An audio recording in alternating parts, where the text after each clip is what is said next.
वैश्विक संकट के इस समय में हमें कर्तव्यों को सर्वोपरि रखते हुए कुछ संकल्प लेने होंगे।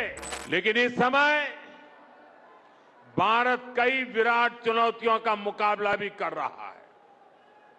साथियों, कोरोना काल के दौरान ही दुनिया सप्लाई चेन के बहुत बड़े संकट से गिर गई थी।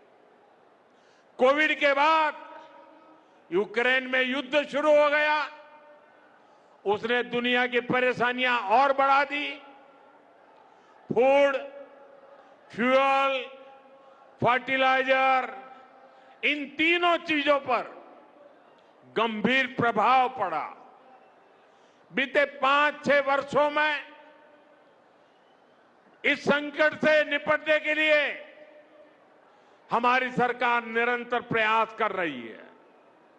आपको याद होगा, उस समय और आज भी फर्टिलाइजर की एक एक बोरी दुनिया में 3-3 हजार रुपये में बिक रही थी। एक बोरी का 3,000 रुपया। कितना? आप बताएंगे एक बोरी का कितना? आंकड़ा नहीं, बोलिए मुंह से। 3,000 रुपया एक बोरी का। कितना? एक बोरी का कितना? एक बोरी का कितना? और भारत के किसानों को वही खाद की बोरी 300 से भी कम रुपये में दी जा रही है। 3,000 के सामने 300 रुपये में। सप्लाई चेन की इन मुश्किलों के बीच पिछले 2 महीने से हमारे पड़ोस में ही इतना बड़ा युद्ध चल रहा है। इसका असर पूरी दुनिया पर पड़ा है और भारत पर तो और भी गंभीर असर हुआ है।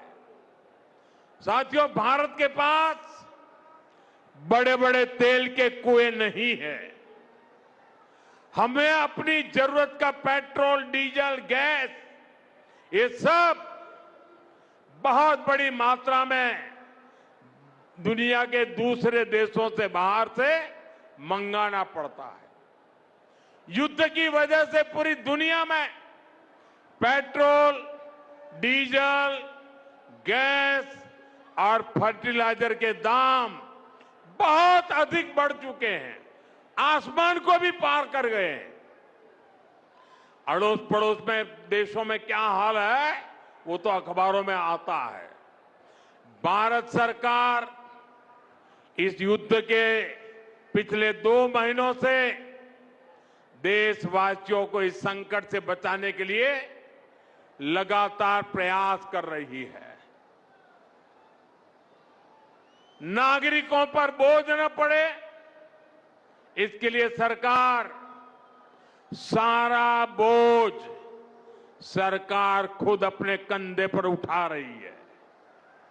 लेकिन साथियों, जब सप्लाई चेन पर संकट लगातार बना रहे तो हम कितने भी उपाय कर लें, मुश्किलें बढ़ती ही जाती है।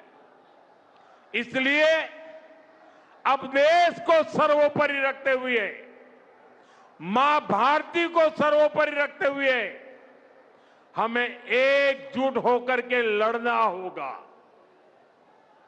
हमें याद रखना है, देश के लिए मरना ही सिर्फ देशभक्ति नहीं होती है। देश के लिए जीना और देश के प्रति अपने कर्तव्यों को निभाना, वो भी देशभक्ति होती है। इसलिए वैश्विक संकट के इस समय में हमें कर्तव्यों को सर्वोपरि रखते हुए कुछ संकल्प लेने होंगे और उन संकल्पों को पूरे समर्पण भाव से पूरा करना होगा। जैसे एक बड़ा संकल्प है पेट्रोल डीजल का संयम से इस्तेमाल करना। साथियों, हमें पेट्रोल डीजल का उपयोग कम करना होगा। शहरों में जहां मेट्रो है वहां हम तय करें कि हम मेट्रो का ही उपयोग करेंगे, ज्यादा से ज्यादा मेट्रो में ही जाएंगे। अगर कार में ही जाना जरूरी है तो फिर कार पूल करने का प्रयास करें और भी लोगों को साथ बिठा ले। अगर हमें कहीं सामान भेजना हो तो कोशिश करनी है कि वह ज्यादा से ज्यादा रेलवे गुड्स के जो ट्रेन होती है रेलवे की सर्विसेज से भेजे, ताकि इलेक्ट्रिक रेलवे होने के कारण पेट्रोल डीजल की जरूरत नहीं पड़ती है। जिन लोगों के पास इलेक्ट्रिक व्हीकल है वो भी कोशिश करें कि इलेक्ट्रिक व्हीकल का ज्यादा से ज्यादा उपयोग करें। साथियों, हमने कोरोना के समय में वर्क फ्रॉम होम की, ऑनलाइन मीटिंग्स की, वीडियो कॉन्फ्रेंस की, ऐसी अनेक व्यवस्थाएं विकसित की और हमें आदत भी हो गई थी। आज समय की मांग ऐसी है कि उन व्यवस्थाओं को हम फिर से शुरू करें तो वो देश हित में होगा। Work from home, online conferences, virtual meetings, इनको हमें फिर से प्राथमिकता देनी है। साथियों, आज जो संकट है उसमें हमें विदेशी मुद्रा बचाने पर भी बहुत जोर देना होगा, क्योंकि दुनिया में पेट्रोल डीजल इतना ज्यादा महंगा हो गया है, पहले से कई गुना ज्यादा कीमतें बढ़ गई है।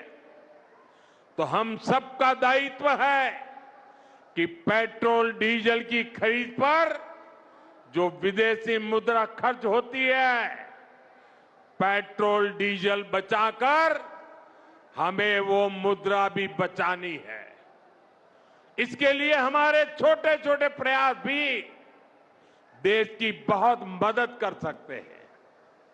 जैसे आजकल जो विदेशों में शादियों का, विदेशों में घूमने का, विदेशों में वैकेशन पर जाने का मिडिल क्लास में कल्चर बढ़ता जा रहा है। हमें तय करना होगा कि जब ये संकट का काल है और हमारी देशभक्ति हमें ललकार रही है, तो कम से कम एक साल के लिए हमें विदेशों में जाने की बातों को टालना चाहिए। भारत में बहुत सारी जगह है, वहां हम जा सकते हैं। बहुत कुछ भारत में किया जा सकता है। इस बेटी को नीचे बिठाइए, उसे थक जाएगी। उस बेटी को बिठाइए। वो थैंक यू बेटा, थैंक यू। बैठिए, आप नीचे बैठिए। मैंने देख लिया बेटा, उसको देख लिया, अब आप बैठ जाइए। हाँ, इस छोटी बच्ची को क्यों परेशान करते हो भाई? इन बच्चों को बैठने दीजिए प्लीज। बच्चों को परेशान मत कीजिए जी। साथियों, हमें विदेशी मुद्रा बचाने के जो भी रास्ते हम लोग अपना सकते हैं, हमें बचाना होगा। साथियों, गोल्ड यानी सोने की खरीद एक और पहलू है जिसमें विदेशी मुद्रा बहुत अधिक खर्च होती है। एक जमाना था जब संकट आता था, कोई युद्ध होता था, तो लोग देश हित में सोना दान दे देते थे। आज दान की जरूरत नहीं है, लेकिन देश हित में हमको ये तय करना पड़ेगा कि साल भर तक घर में कोई भी फंक्शन हो, कोई भी कार्यक्रम हो, हम सोने के गहने नहीं खरीदेंगे, सोना नहीं खरीदेंगे। विदेशी मुद्रा बचाने के लिए हमारी देशभक्ति हमें चुनौती दे रही है और हमें इस चुनौती को स्वीकार करते हुए विदेशी मुद्रा को बचाना होगा। साथियों, ये समय एक और बड़े सबक का भी है। एक समय था जब हम कॉपर एक्सपोर्ट करते थे, लेकिन आज भारत के सामने स्थिति ऐसी बन गई कि अब हमें कॉपर को भी इंपोर्ट करना पड़ता है। हमारे देश में हड़तालें करवाकर कॉपर प्लांट्स को ठप करवा दिया गया और अब हालत ये हो गई कि हमें कॉपर बाहर से मंगाना पड़ता है और उसमें विदेशी मुद्रा खर्च होती है। इसलिए मैं ऐसे सभी श्रमिक समूह मजदूर संगठनों से भी कहूंगा कि हमें ऐसी बातों का जरूर ध्यान रखना चाहिए। भारत को आत्मनिर्भर बनने से जो भी कदम रोकते हैं, उनमें हमें दूरी बनानी होगी और जो लोग ऐसी साजिशों में जुटे हैं, उन पर भी कड़ी नजर रखनी होगी। मैं देश की अदालतों से भी आग्रह करूंगा कि ऐसी स्थिति आने पर देश हित में हमें कोई ना कोई रास्ता निकालने की तरफ बढ़ना चाहिए। साथियों, ऐसे ही खाने के तेल का भी है।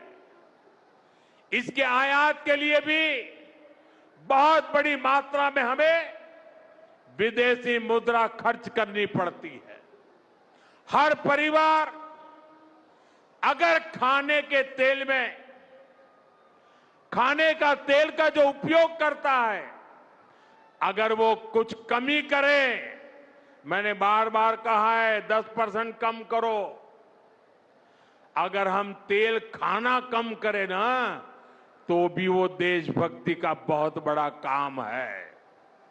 आप देश सेवा में योगदान दे सकते हैं और इससे देश सेवा भी होगी और देह सेवा भी होगी। इससे देश के खजाने का स्वास्थ्य भी सुधरेगा और परिवार के हर सदस्य का स्वास्थ्य भी अच्छा रहेगा। साथियों, विदेशी मुद्रा की खपत वाला एक और सेक्टर हमारी खेती है।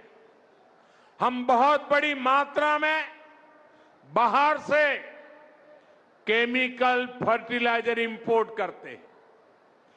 केमिकल फर्टिलाइजर खेती के कारण हमारी धरती मां को बहुत पीड़ा हो रही है।